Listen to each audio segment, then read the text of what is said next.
దేవుని నామానికి మహిమ కలుగునుగాక. క్రీస్తునందు ప్రేమైన దేవుని బిడ్లారా, ఈ దినము మార్చ్ 2వ తేదీ, లేఖన భాగము మార్కు సువార్త 9వ అధ్యాయము 1 నుండి 29 వచనాలలో, దేవుని యొక్క వాగ్దానము 23వ వచనము, నమ్ముట నీ వలనైతే నమ్మువానికి సమస్తము సాధ్యము. దేవుని యొక్క వాగ్దానము స్పష్టంగా రాయబడి ఉన్నది. ఒక తండ్రి తన కుమారుడికి మోగా చెవిటి దయ్యము పట్టినప్పుడు అనేక చోట్ల తిరిగి తన కుమారుడికి స్వస్థత జరగలేదు. యేసు ప్రభు శిష్యుల దగ్గరికి తీసుకొని వచ్చారు. మరి అతడు ఆ యేసు ప్రభు శిష్యులను అడుగుతున్నారు, నా కుమారుడికి బాగులేదు, స్వస్థపరచండి అని. యేసు ప్రభు శిష్యులు అతన్ని స్వస్థపరచలేకపోయారు.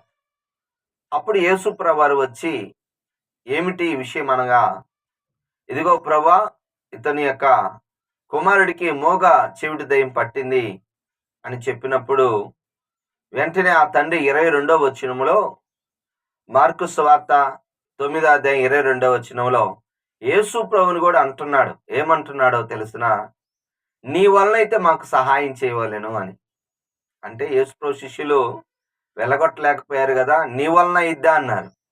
యేసు ప్రభుని కూడా అడుగుతున్నాడండి. ఎంత ఆశ్చర్యకరమైన మాట! సృష్టికర్త అయిన దేవుణ్ణి అడుగుతున్నాడు, నీ వలన అయితే. అంటే యేసు ప్రభు అన్నాడు, నమ్ముట నీ వలన అయితే అన్నాడు. ఆన్సర్. హల్లెలూయా. దేవుడికి సాధ్యమా అంటే, నువ్వు నమ్మినప్పుడు సాధ్యమే, నువ్వు నమ్మనప్పుడు సాధ్యం కాదు. దేవుడికి ఇష్టడుగా ఉండాలంటే నమ్మకం. ఆ నమ్మకం నీకు రావాలనే ఉద్దేశముతోనే దేవుడు వాక్యాన్ని వినిపిస్తాడు. వినటం వల్ల విశ్వాసం కలుగును. ఈ రోజుల్లో చాలా విషయాలు వింటున్నారు, వ్యర్థమైన విషయాలు విని బుర్రను పాడు చేసుకుంటున్నారు. యేసయ్య మాటలు వింటే విశ్వాసం కలిగిద్ది, స్వస్థతలు, అద్భుతాలు జరుగుతాయి. ఎప్పుడైతే నమ్ముట నీ వలనైతే సాధ్యమన్నాడు, వెంటనే ఆ తండ్రి కన్నీళ్ళు విడిచి బతిలాడుతున్నాడు. వెంటనే, నమ్ముచున్నానయ్యా, అపనమ్మకం ఉంది, సహాయం చేయండి. అప్పుడు బైబిల్లో రాయబడింది, అపనమ్మకానికి కూడా ఇర్మియా గ్రంథం 3వ అధ్యాయం 22వ వచనంలో, నా వైపు తిరిగినప్పుడు మీ అవిశ్వాసాన్ని బాగు చేస్తాను. తండ్రి యొక్క అవిశ్వాసాన్ని బాగు చేశాడు. కుమారులో ఉన్న దెయ్యాన్ని, మోగ చెవిటిని బాగు చేశాడు. హల్లెలూయా. ఈరోజు వాగ్దానం ఉంది, ఆయన సమస్తముని పక్షాన చేయగలడు, నువ్వు నమ్మినప్పుడు మాత్రమే. నమ్ము. దేవుని యొక్క వాగ్దానాన్ని నమ్మి విశ్వాసముతో నువ్వు ఉన్నట్లయితే ఖచ్చితంగా దేవుడు సహాయము చేస్తాడు. ఒప్పుకోవలసిన పాపాన్ని మనం చూసినట్లయితే, పరిశుద్ధ గ్రంథములో మార్కు సువార్త 9వ అధ్యాయము 13వ వచనము, ఏలియా వచ్చునని అతని గురించి రాయబడిన ప్రకారము వారు తమకిష్టం వచ్చినట్టు అతని ఎడల చేసిరని మీతో చెప్పుచున్నానని వారి తనెను. ఈ రోజుల్లో ఎవరైనా సరే మా ఇష్టం. యేసు ప్రభు శిష్యులు కూడా ఒక డౌట్ ఉంది, శాస్త్రులకి పరిసయ్యులకు కూడా. ఏమిటి అనగా, యేసు ప్రభు వారు మెస్సయ్య రాకముందు ఎవరు రావాలంట? ఏలియా గారు రావాలి. కానీ బాప్తిస్మిచ్చి యోహాను ఆల్రెడీ వచ్చాడు.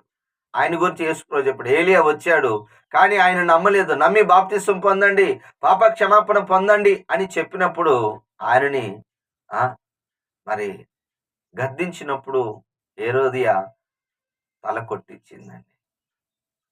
హేరోదియా కలిసి వారికి ఇష్టం వచ్చినట్టుగా, ప్రజలందరూ గమనించండి, దేవుని బిడ్డలు, దేవుని సేవకులు, నీకు అనేక రకాలుగా చెప్తున్నావు, నీ ఇష్టం వచ్చినట్టు నువ్వు కానీ ఉన్నట్లయితే, బైబిల్లో రాయబడింది, పాతాళానికి ఎవరు వెళ్తున్నారు అంటే ధనవంతుడు అయినందుకు కాదు.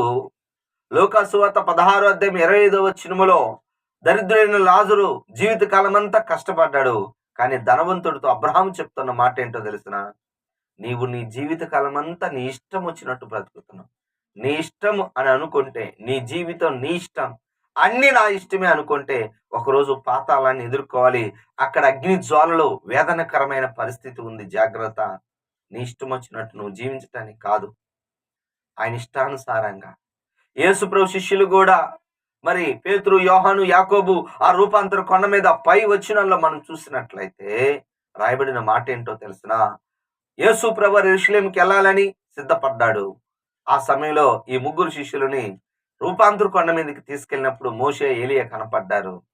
అప్పుడు పేతురు అంటున్నాడు, నీకొకటి, మోషేకొకటి, ఏలీయాకొకటి, పర్ణశాల కడదాం, యెరూషలేముకొద్దు, సిలువ వద్దు అంటున్నారు. దయచేసి అలా ఉండకూడదండి. అప్పుడు ఆకాశమందు తండ్రి అయిన దేవుడు మేఘంలో శిష్యులతో మాట్లాడాడు. ఏమని? ఈయన నా ప్రియకుమారుడు, ఈయన యందు నేను ఆనందించుతున్నాను, మీరు ఆయన మాట వినుడి. మనమందరము దేవుడు మాట వినాలి, మన ఇష్టం వచ్చినట్టు కాదు. దయచేసి మనం దేవుడికి లోబడదాం. నీ ఇష్టంగా నువ్వు జీవించవద్దు. చివరికి ఆజ్ఞ చదువుకొని ప్రార్థన చేసుకుందాం. యేసు ప్రభు శిష్యులు అడుగుతున్నారు, మేము ఎందుకు ఆ దయ్యాన్ని వెళ్ళగొట్టలేకపోయామన్నందుకు బైబిల్లో రాయబడింది 29వ వచనము చూసినట్లయితే, అందుకు ఆయన ప్రార్థన వలనే గాని మరి దేని వలనైనను ఈ విధమైనది వదిలిపోట అసాధ్యమని వారితో చెప్పెను. అవునండి, భయంకరమైన సమస్యలు ఉపవాస ప్రార్థన వలనే. ప్రార్థన అంటే ఏమిటి అంటే ఉపవాస ప్రార్థన. దేవుడు అధికారం ఇచ్చాడు కానీ, శిష్యులకి దెయ్యాల మీద అధికారం ఇచ్చాడు కానీ, అది కొనసాగించాలి అంటే బలము కావాలి. అధికారం ఉంటే సరిపోదు, బలము కావాలి. దయచేసి గుర్తుపెట్టుకోండి. ఒక దినాన మా నాన్న మరి పోలీస్ ఉద్యోగం చేశారు. చివరిలో మరి ఆయన ఏఎస్ఐగా రిటైర్డ్ అయ్యాడు. అయితే ఒక దినాన ఒక యవనస్తుని చివరిగా, అంటే రిటైర్డ్కి దగ్గరగా ఉన్న సమయంలో ఒక యవనస్తుడైన ఖైదీని తిరుపతి తీసుకెళ్తున్నారు. తనతో పాటు ఇంకొక కొలీగ్, వాళ్ళు పెద్దలు, వృద్ధులు. అతడు వాష్రూమ్కి వెళ్తానని చెప్పేసి గొలుసులు తీపించుకున్నాడు. కొంచెం దూరం వెళ్ళిన తర్వాత పరిగెత్తారు. మా నాన్నగారికి ఆయనకి అధికారం ఉంది పట్టుకోవాలని. పట్టుకోవాలంటే వీళ్ళ కాళ్ళల్లో బలం లేదు. కానీ షూట్ చేద్దాము అని మా నాన్న అన్నప్పుడు ఆయన అన్నాడు, అయ్యా ఇప్పుడు చివర్లో ఉన్నావు, వద్దు అనేసి. తర్వాత ఎక్కడికి వెళ్ళడు ఆ యవనస్తుడు, వాళ్ళ ఇంటికి వెళ్తాడని చెప్పి మళ్ళీ ఇంటికి వచ్చి అతన్ని తీసుకొని వెళ్ళారు. అంటే పోలీసులకు అధికారం ఉంది కానీ దొంగను పట్టుకోవడానికి బలం కావాలి. వాడు పరిగెత్తుతున్నప్పుడు పరిగెత్తి పట్టుకోగలిగిన శక్తి కావాలి. అవును, నీకు కూడా దేవుడు అధికారం ఇచ్చాడు.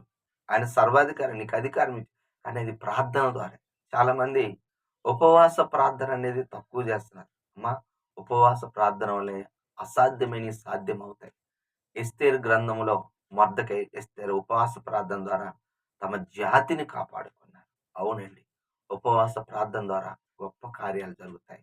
దేవుడి ఈ మాటలు దీవించును కాక. ఆమె ప్రార్థన చేసుకుందాం. ప్రేమ కలిగిన తండ్రి యేసయ్యా, నీకు వందనాలు, స్తోత్రములు నాయన. పరిశుద్ధుడా, నీకు వందనాలు, మీ నామానికి వందనాలు, నీ ఘనమైన పాద పద్మమునకు వందనాలు తండ్రి. నీకు వందనాలు, స్తోత్రాలు తండ్రి.